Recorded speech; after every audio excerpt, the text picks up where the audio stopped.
Até os 16 anos, Ginch se considerava um garoto bissexual. Depois, passou a se apresentar como um indivíduo sem gênero definido. Eu percebi que não conseguia me identificar como homem ou mulher, explica. Uma das primeiras atitudes foi pedir que não o identificassem mais pelo nome de batismo. A partir de então, tornou-se Ginch. O nome, inspirado em uma drag queen do reality show norte-americano RuPaul's Drag Race, foi escolhido por ser considerado de gênero neutro. Também na infância, Coop, hoje com 22 anos, passou a notar que era diferente dos demais garotos da sua idade. Sempre me senti desconexo. Me colocavam nessa definição de menino. Nunca entendi por que deveria haver essa classificação. Mas eu também não entendia o que sentia, então apenas vivia sem me importar com imposições de masculinidade, comenta. Apesar de não se identificar como pertencente ao gênero masculino, Coop também nunca se viu como mulher transgênero. Foi quando passei a pesquisar mais sobre o assunto e descobri que eu poderia ser uma pessoa sem gênero definido, diz o estudante de publicidade, que tem os cabelos coloridos de azul e rosa. Ginch e Coop se identificam como pessoas não binárias. O termo, ainda pouco conhecido, é utilizado para denominar aqueles que não se classificam exclusivamente em nenhum dos gêneros binários masculino ou feminino. São pessoas que podem se sentir transitando entre os dois gêneros, sem necessariamente estar em um deles. São os indivíduos que resistem à normalização de gêneros. São pessoas cujos corpos denunciam uma resistência à imposição de normas, explica a psiquiatra e educadora sexual Alessandra Diel, especialista em sexualidade humana. Diel ressalta que apesar de estudos recentes, indivíduos não binários existem há séculos. A diferença é que agora há estudiosos que abordam essa desconstrução do gênero. Logo que passou a ser chamada de Ginch, a jovem pediu aos amigos que passassem a tratá-la no feminino. Prefiro ser identificada assim, porque está fora do padrão que me impuseram, argumenta. Coop não se importa com o gênero no qual é tratado. Não tenho preferência. Cada pessoa se relaciona com isso de uma forma diferente. Não há um padrão, explica o jovem. Estudiosos afirmam que as definições sobre os gêneros dos pronomes que serão utilizados dependem de cada indivíduo não binário. Uma das orientações é questionar a pessoa sobre o modo que prefere ser tratada. Uma alternativa sobre o modo como tratar um indivíduo não binário é o uso da linguagem neutra, utilizada para não especificar o gênero do interlocutor. Nela, são utilizados termos como ele em vez de ele ou ela e a vogal e se torna recorrente nas palavras com terminologias que denotam gênero. Amigo se torna amigue. Bonito se torna bonite. Em um passado recente, a letra X chegou a ser utilizada para grafar o gênero neutro em alguns textos. Era comum ler palavras como bonite ou sympathics para não especificar se eram termos masculinos ou femininos. A consoante, porém, entrou em desuso em razão da dificuldade para ser pronunciada no fim das palavras. Entre pessoas não binárias, há aquelas que somente querem ser tratadas no gênero neutro. Não aceito que me tratem como ele ou ela. Pô, não é difícil usar a linguagem neutra. Dá para aprender em uns 5 minutos. Puro preconceito de quem se nega a usá-las, diz Julian Cosmo Carralha, de 21 anos. Puxa, é algo que ando refletindo há um tempo. Percebi que me incomoda demais ter de escolher o pronome masculino ou feminino para as pessoas se referirem a mim. Não me identifico dessa forma. Sou uma pessoa não binária. Hoje, peço para me chamarem pelo gênero neutro. Só relevo quando não vale a pena explicar, como, por exemplo, quando só vou ver aquela pessoa por alguns minutos da vida, como motoristas de ônibus ou enfermeiros, completa. Julian, que é artista e trabalha criando ilustrações, passou a se identificar como pessoa não binária aos 17 anos.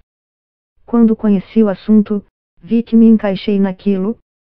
Tudo fluiu de forma natural e me senti como se isso sempre fizesse parte da minha identidade, comenta. Desde 2015, deixou o nome de batismo para trás. Passei a me chamar Cosmo apenas. Há um ano, adotei Julian, porque o cantor dos rocks se chama Julian Casablancas.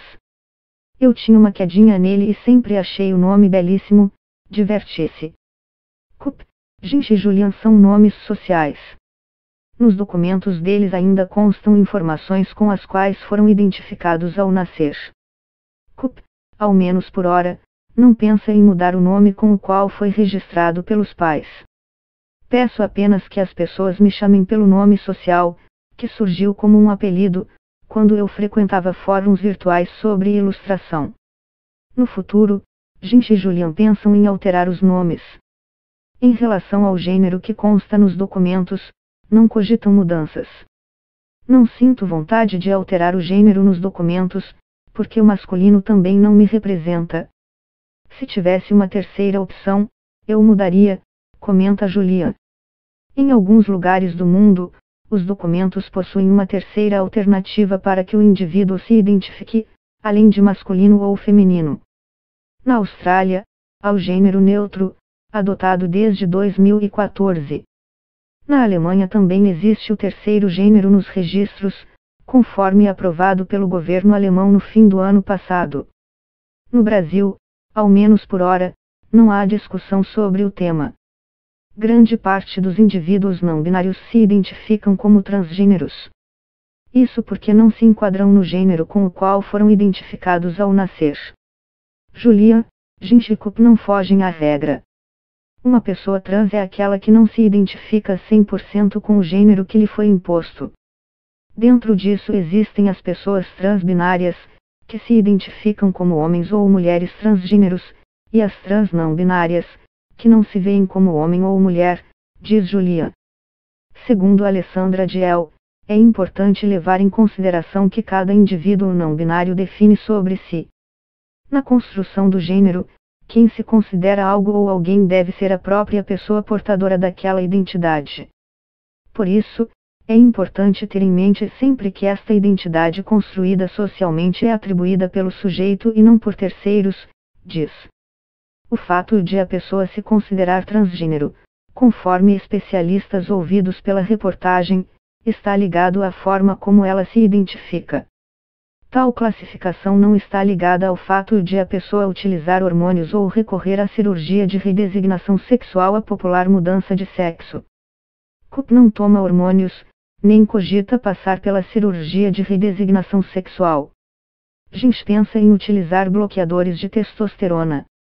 Mas não sei se os efeitos desejados condizem com o que quero para a minha aparência no momento.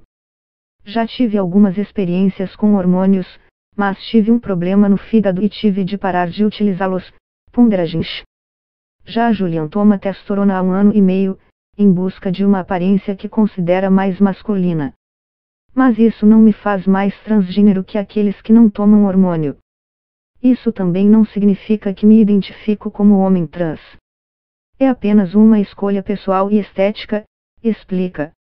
A cirurgia de redesignação sexual não faz parte dos objetivos de Julia. Meu corpo não me incomoda. Só queria remover os seios, porque prefiro essa estética para mim, diz. Não existem padrões sobre a orientação sexual que define por quem cada pessoa se interessa entre os não binários. São equivocadas definições ou regras nesse aspecto. Esses casos dependem de cada indivíduo, argumenta João Manuel de Oliveira, doutor em psicologia social e pesquisador em estudos de gêneros. Entre os não binários, assim como em casos de pessoas binárias, pode haver aqueles que se identificam como heterossexuais, homossexuais ou bissexuais. Esta última é a orientação sexual de Gente e Julia. Me considero assim porque não faço distinção de gênero em meus relacionamentos, revela Gente. A motivação política, ou seja, as bandeiras que quer defender em meio à sociedade, segundo Alessandra Diel, é uma das principais motivações para que uma pessoa não binária defina sua orientação sexual. Por exemplo, ela pode se classificar como lésbica, em razão da visibilidade lésbica e para se definir como uma transfeminista, pontua a psiquiatra.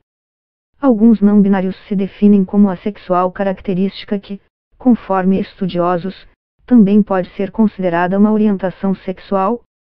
Coop se classifica desta forma. Ele afirma que nunca beijou na boca. Até hoje não me envolvi romanticamente com ninguém. Para mim, desenvolver esse interesse romântico ou físico é mais difícil. Não tive interesse pelas pessoas que se interessaram por mim. As que já me interessei, ou não foi recíproco ou não tive coragem de tentar algo, relata. Há ainda aqueles que afirmam não definir a orientação sexual. Penso que seja melhor não me classificar nesse aspecto, declara o estudante de medicina Ian Mendes, de 22 anos, que há menos de um ano se identifica como pessoa não binária. O visual de pessoas não binárias pode ser considerado ambíguo. Isso porque muitos mesclam acessórios considerados masculinos com itens tidos como femininos. Há dias em que me visto com roupas e acessórios considerados de meninos. Em outros dias, opto por itens que podem ser considerados de meninas, revela Ian. Há 3 anos, ele se identifica como homem trans. No ano passado, deixou de se considerar pertencente ao gênero masculino e passou a se classificar como não binário. Percebi que não ter gênero é ter a liberdade de ser quem eu sou, de forma completa. Não quero reforçar as amarras do gênero, que são construídas socialmente, declara o jovem, que planeja mudar o nome nos documentos em um futuro próximo. Para Ian, usar roupas consideradas como destinadas ao público masculino ou feminino é uma das formas de liberdade que conquistou desde que passou a se entender como indivíduo não binário. Meu visual não tem mais definição de gênero. Coop revela que há anos usa roupas e acessórios sem se preocupar se são considerados itens masculinos ou femininos. Não coloco em pauta a leitura social do que uso. Não me importo com o gênero para o qual determinada roupa é designada. Não tento parecer mais masculino ou feminino. Simplesmente uso o que me agrada, aquilo que tenho vontade, seja uma saia ou um short, comenta. Eu gosto de muitas coisas consideradas femininas, como pintar as unhas e de ter cabelos coloridos e grandes. Também adoto coisas consideradas do gênero masculino, como a barba cerrada. O que me importa é poder me expressar do modo mais sincero possível, declara. Outros não binários, porém, tendem a adotar visual que pode ser considerado relacionado a um único gênero. Tal característica, conforme especialistas no tema, não altera o fato de o indivíduo considerar que não pertence ao gênero masculino ou ao feminino. Ginch, por exemplo, acredita que possui aparência que pode ser considerada masculina, sob diversos aspectos. Mas em contrapartida, em algumas épocas do ano, pinto as unhas ou o cabelo. No entanto, não associo essas coisas a um gênero específico, diz a estudante de ciências sociais. Após se identificar como indivíduo que não pertence ao gênero masculino, nem feminino, as pessoas não binárias passam a viver uma nova situação. Na nova fase, passam a enfrentar o preconceito na sociedade, conforme relatam as pessoas entrevistadas para a reportagem. No cotidiano, muitas pessoas pensam que sou um homem e, para elas, isso basta. Para os mais próximos, explico que sou não binário. Os meus pais reagirão positivamente a isso. Acredito que eles não entendam totalmente o assunto, mas a verdade é que você não precisa compreender tudo para ser capaz de respeitar, diz Coop.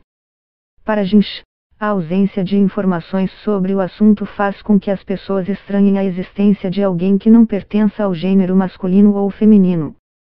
Muitas pessoas não conhecem essa possibilidade de existência. É comum lidarem com surpresa, descrença ou estranheza, lamenta. Julian enfrenta dificuldades com a família, que não aceita o fato de ser uma pessoa não binária. Nenhum familiar me apoia. Moro com minha mãe por questões econômicas, mas cortei contato com outras pessoas, por vontade própria. Eu me importo muito mais com laços que fiz por vontade própria e amor, com pessoas que me dão carinho e não tentam me mudar, conta. Nas ruas, Julian costuma ouvir comentários maldosos. Sempre gritam ou me assediam de todos os tipos, geralmente homens mais velhos. Além dos olhares constrangedores. já me seguiram no caminho para casa. Certa vez, tive que pegar o primeiro ônibus que apareceu, porque um cara começou a gritar: "Você é homem ou mulher?", relata. Uma das estratégias para diminuir o preconceito contra as pessoas não binárias é ensinar sobre as diferenças ainda no período escolar, diz o mestre em saúde reprodutiva e estudioso sobre a sexualidade humana, Jaime Alejandro Parra Villarroel. Temos que avançar neste assunto. É importante melhorar as estratégias de políticas públicas, legislação e educação sexual em uma idade precoce, para assim eliminar o preconceito que existe em nossa sociedade. Assim, as pessoas não binárias poderão se expressar em todos os espaços de desenvolvimento, assevera. A psiquiatra Alessandra Diel frisa que as pessoas não binárias precisam ser vistas com base nos estudos feitos sobre o tema, não em achismos ou crenças. Pode ser bastante complicado dialogar se as pessoas entenderem que o mundo é apenas das meninas que vestem rosa ou dos meninos que vestem azul.